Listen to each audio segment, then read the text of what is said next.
Hello students, this is exercise number 20 of the Progressive Monthly Magazine August 2021 on the speed of 1 words per minute. Start. Sir, I strongly oppose the statutory resolution moved by the Honorable Home Minister to approve the continuance in force of Article 356. This is an article which has an anti-federal and anti-democratic character. No other constitution in the world is having this painful clause except Pakistan. If you go through the constitution of the United States, Canada, Australia, and Switzerland, you will find that no federal government is having the right to remove state governments. Unfortunately, our founding fathers have incorporated this clause in our constitution. Sir, the Government of India Act 1935 also deals with taking the powers of the states as well as taking the power of the government at the center. The British government during their period incorporated two sections in the Act for taking the powers of both the governments. But our founding fathers conveniently, for the comfort of the center, have incorporated the clause to take the state government under the control of the president.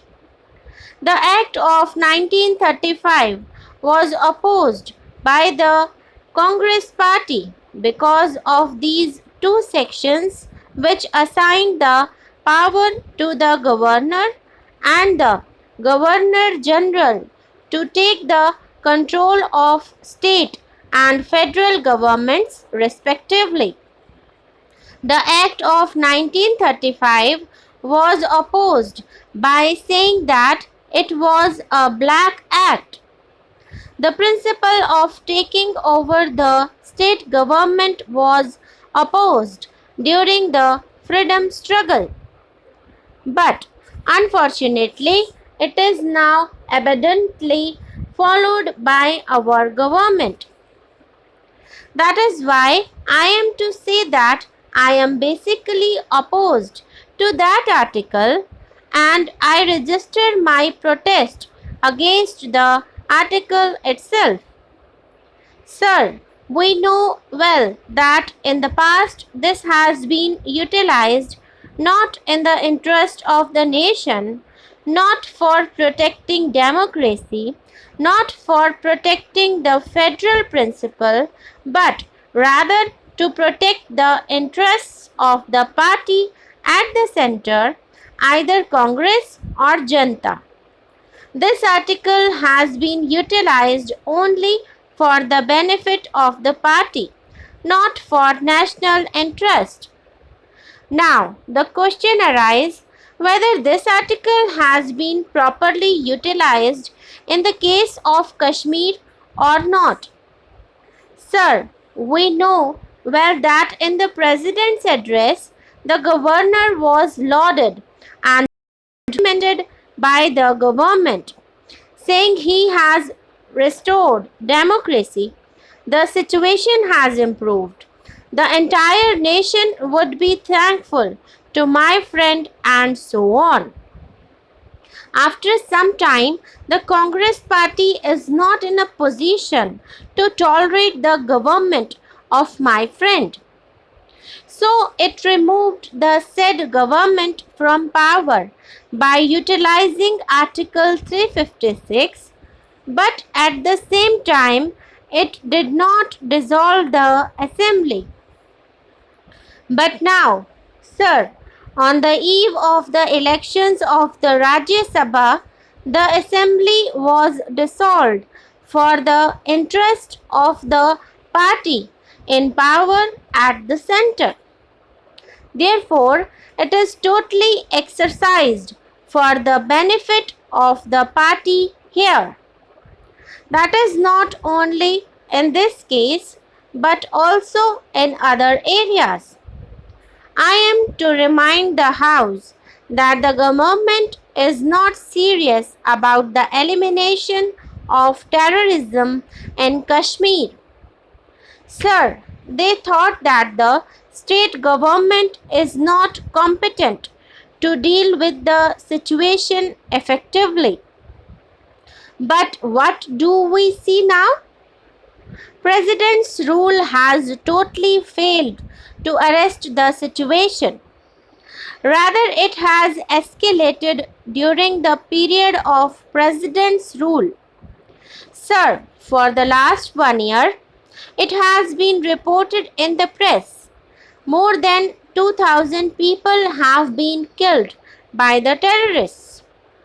Since January alone, 750 innocent people have been killed by the terrorists. What steps have been taken by the government?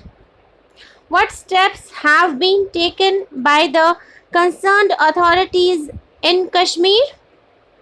This has been allowed to continue. At the same time, as far as this House is concerned, it has given adequate powers, even more powers, to the government to deal with the situation. The Parliament has passed laws and armed the government with arbitrary powers. We have approved the steps to be taken under Article 349 of the Constitution. More than that, our Constitution has been amended. As far as the Parliament is concerned, it has done its best. But as far as the government is concerned, there is no improvement. The situation is not at all improving. I would like to know what has happened to the decisions. So many decisions have been taken in this House. It was decided that a security belt should be created. Has the government created that belt or not? The nexus between Pakistan and the terrorists should be broken. Now, what steps have been taken by the government so far to break this nexus between the terrorists and Pakistan? We always blame that Pakistan is aiding, giving training and giving shelter to terrorists. There is no difference of opinion on that. But what measures have been taken by the government to check all these activities of the terrorists? You are acting like the common people. You are also saying the same thing what the common people say.